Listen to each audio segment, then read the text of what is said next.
O sea, si no son motorizados, pues bueno, por lo menos que se hagan en transporte público, digo como principio. Y después, en segunda medida, como viajes intermodales, es decir, aprovechando el medio de transporte óptimo en cada sitio donde ese medio de transporte es el mejor. Es decir, si una persona vive en una zona dispersa de la parte alta de Acentejo, pues evidentemente tendrá que usar el coche, porque no va el día que le llega la guagua, ¿no? Pues ese señor debería usar el coche, pero claro, darle la oportunidad de poderlo dejar donde ya exista buena red de transporte público. Que no es tan mala, ¿eh? La de Tenerife, la oferta de transporte público, realmente en comparación no es nada mala, ¿eh? Y cuesta mucho dinero cada año, más de 20 millones de euros el mantenerla. Diría que son tres los principios, ¿vale? Para aproximarnos a una movilidad sostenible. Por un lado, de desincentivación en el uso del vehículo privado. Hay que desincentivarlo, o sea, no vale solo con políticas de decir que es más. O sea, nadie se va a mover por decirle que es más ecológico ir en transporte público, porque nadie lo hace. Que lo hagan otros. Competitividad del transporte público, que sea más competitivo, que es lo que se suelen agarrar generalmente, con mi experiencia, el tema político básicamente en las islas. Eso no, es que hasta que no tengamos un buen medio de transporte público no se puede hacer nada. Y por último, la planificación territorial y urbanística, que evidentemente ustedes como arquitectos, y son la mayoría, supongo aquí, pues evidentemente también tienen mucho que decir. Porque al final este es el gran patrón, ¿eh? Si las cosas están lejos y están dispersas, pues tendremos que movernos en coche. Básicamente, ¿no? Empezamos por este, si les parece. Por la planificación territorial y urbanística, pasaremos al transporte público y por último acabaremos en el privado. Decía, la ciudad dispersa es uno de los grandes problemas del tema del urbanismo, ¿no? Por un lado, si la ciudad es dispersa, necesitamos más expansión de la red viaria, la gente se va yendo al exterior, viva a 10 minutos de Santa Cruz, ¿vale? Aumenta la motorización, necesitamos coche para movernos, mayores distancias y diversidad de relaciones en la matriz origen-destino, ya es más amplio el sitio, los lugares de donde procede la gente, donde son generados los viajes, más tráfico y evidentemente volvemos a lo mismo. Más tráfico, más congestión, otro carril más que necesitamos. Bueno, esto es básico y ya seguro que se lo saben todos y hace mucho tiempo que venimos oyéndolo. Pero tenemos que tener mucho cuidado con este tema de la ciudad dispersa, o sea, el crear, bueno, ahora lo veremos el tema también de las densidades, ¿no? Por otro lado, el tema de la zonificación, normalmente una herramienta interesante, pero muy utilizada quizás en el tema urbanístico. Vamos a que, residencia tipo AU22, prohibido los usos, tal, y básicamente queda la residencia. Si queda solo la residencia, pues al final tendremos que desde esa residencia tendré que moverme para todo, porque solo resido allí. Lo único para ir a ver a un vecino, que cada cuánto vamos a ver a un vecino, ya nunca. Generando polígonos, ¿no? Y aquí tampoco estamos tan alejados, ¿no? Es verdad que son otras cuestiones anteriores, pero ¿cuántas filas de adosados o polígonos que se hacían antes, ¿no? La Verdellada, las Chumberas, otros sitios, ¿no? Donde al final son polígonos básicamente de vivienda igual, una a otra, ¿no? Las densidades. No estoy en contra de las densidades bajas. O sea, yo creo que tiene que haber de todo y tiene que haber productos para todo, pero sí tenemos que hacerlo con racionalidad, sabiendo que en esos sitios donde hayan densidades bajas, porque es un producto demandado también, bueno, pues sepamos que los modos de movilidad en esa zona van a ser más complicados de implantar. ¿Vale? Tiene que ir todo derivado también con una política de casi de que, pues bueno, el que contamina paga, pues, o del uso o el pago por la generación de perjuicios, de externalidades negativas, ¿no? ¿Cómo se trabaja todo esto? Pues básicamente en una malla de densidades, es decir, bueno, este es un ejemplo típico que se pone, que Copenhague, ¿no? Que empezó desde el año 70 o 60 y pico, fue de los primeros países. Evidentemente fueron diseñando su red urbanística en conjunto con los medios de transporte de media y alta capacidad. Es decir, las líneas de tranvía al final son como las manos, esa que se ve ahí. Básicamente se mueven y los grandes corredores de transporte público se mueven donde se les permitía más densidades. Fuera de esos corredores, pues muchas menores densidades, ¿no? O Curitiba, en Brasil, ¿no? Que siempre se pone. Pues básicamente se distribuyen una malla como esta. Ven grandes corredores con BRT, con guaguas de tránsito rápido y grandes carriles de transporte donde hay muy alta densidad, donde están básicamente las zonas de atracción de viaje. A medida que nos alejamos de esos corredores, tenemos una densidad mucho más baja. Esto trasladarlo al aspecto insular, complicado, ¿vale? Y nosotros lo intentamos en La Laguna, con el anterior plan general, que nunca salió, creo. Yo creo que todavía el plan general está ahí redactándose. En el plan de La Laguna, pues hicimos una malla, o sea, una ordenación de usos. Básicamente, La Laguna está consolidada, es lo que hay, es lo que pasa con muchos sitios aquí. No estamos haciendo ciudades nuevas. Bueno, pues intentamos adaptarnos, y en la nueva ordenación esa, donde en base a las densidades y densidades de uso que hay, la capacidad de atracción, hicimos un modelo aquí de generación. Generación de viajes va asociada con la residencia y atracción con los usos. Generación y atracción, empezamos a diseñar los corredores de transporte público. Que claro, a ver quién mete una calle por donde está hecho. Pero bueno, no se trata de meter una calle más ancha, de romper los edificios, pero sí, a lo mejor, de eliminar en esos sitios el aparcamiento y poder tener carriles de distribución rápida en algunos sitios, ¿no? Eso, conjunto con el transporte público, ¿no? Que lo vemos aquí. ¿Vale? Con una red de transporte público que siempre teníamos como objetivo, y es una cosa que siempre nos marcamos, el no aumentar los vehículos kilómetros recorridos por el transporte público, ¿no? Ya entendemos que se hace bastante inversión en el asunto, como para... Es muy fácil decir, no, es que haya más guagua, que haya más frecuencia, que una guagua pasa 15 minutos.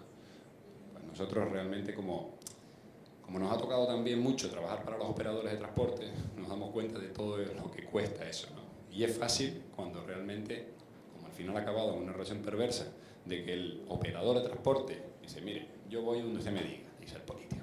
Usted págueme los kilómetros que haga y yo voy donde usted me manda. Claro, pero al final es una relación perversa realmente, ¿no? Una relación que al final nos cuesta más dinero, más euros por kilómetro recorrido y con mucha menor eficiencia que otras cosas. Hay sitios que realmente es que no vale la pena llevar la guagua.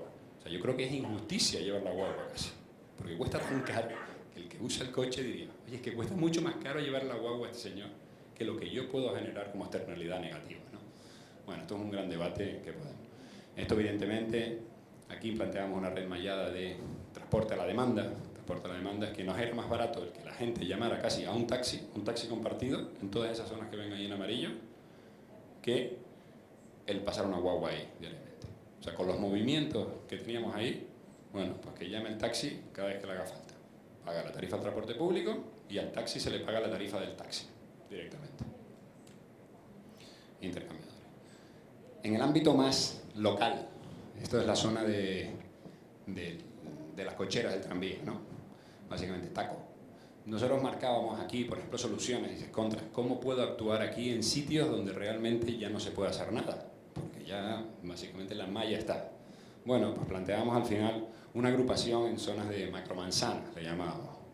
O sea, directamente el liberar espacio para usos mucho más tranquilos, que la gente pudiera salir a la calle y usar las calles como se usaba anteriormente, pues jugar la pelota si quiere, o la bicicleta, que son las zonas rayadas, en color rosa, y ven ahí en gris que serían las zonas de aparcamiento. O sea, un sistema de coexistencia, ¿no?, de tráfico para liberar precisamente las zonas exteriores, los perímetros, y darles una circulación mucho más rápida. Todo esto evidentemente se modelizó en herramientas de simulación que existen en temas de tráfico, ¿vale?, para ver realmente que la distribución de viajes y lo que perdían los conductores pues era razonable, ¿no? O incluso se mejoraban las situaciones. Bueno, lo que decía antes, dicen que primero hay que tener un transporte público competitivo. Miren, les digo, el reparto modal público-privado en Tenerife, ¿vale?, aproximadamente con tranvía, en la situación con tranvía, estamos hablando de un 17,44% en transporte público y un 82% en vehículo privado. Si quitamos el tranvía, es decir, si quitamos los viajes que se hacen en tranvía, la situación es 15,55% y 84,41%. Es decir, el tranvía parece que aporta un 2% de los viajes en transporte público. Pero si además le quitamos los viajes que cuando no había tranvía no se hacían, es decir, viajes inducidos, hay gente que dice, bueno, ahora que tengo el tranvía, pues lo voy a coger porque antes no iba a no sé dónde y ahora voy a tomarme el café más arriba. O incluso los viajes que se hacían en modos no motorizados, la gente iba caminando de la Plaza España a la Plaza Weyler y ahora coge el tranvía. Si le quitamos eso, realmente el reparto modal es el que ven abajo. El transporte público se queda en un 16,6%. Eso significa que el trasvase realmente dio el tranvía aproximadamente un 1%. O sea, hemos ganado en cuota de reparto modal del transporte público un 1% con el tranvía, que ha costado 300 millones y es un medio, me parece estupendo. Pero lo quiero poner simplemente para que se den cuenta de lo caro que es solo actuar desde la línea del transporte público. Es carísimo. O sea, o tenemos políticas que desincentiven el vehículo privado, o realmente no llegaremos a conseguir más que mejoras muy puntuales, ¿no? Solo a base de mejorar el transporte público, pues nuestras limitaciones son palpables.